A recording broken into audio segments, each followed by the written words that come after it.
அந்த வேல் எப்பேற்பட்ட வேலாம் தெரியுமா? திருத்தணியில் உதித்தருளும் ஒருத்தன் மகன் விருத்தன் என துளத்தில் உரை கருத்தன்மையில் நடத்துகுகன் வேலே.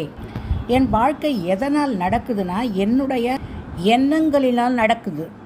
முழுக்க முழுக்க எண்ணத்தினால் மட்டுமே வாழ்க்கை நடக்கிறது.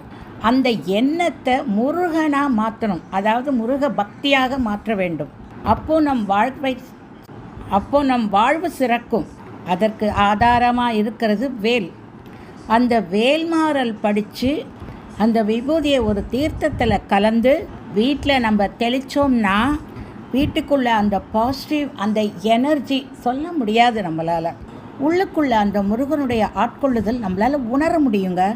ஒரு முக்கியமான காரியத்துக்கு போகிறோம், நீங்கள் வேல்மாறல் படித்து முருகனின் அபிஷேகமான அந்த விபூதியை நீங்கள் நெத்தியில் இட்டுக்கிட்டு அந்த காரியம், அதாவது நியாயமான காரியம், இது நிச்சயமாக கைகூடும். இதை எல்லோரும் செய்து பார்த்து உணர்ந்த பின்னே சொல்கிறேன்.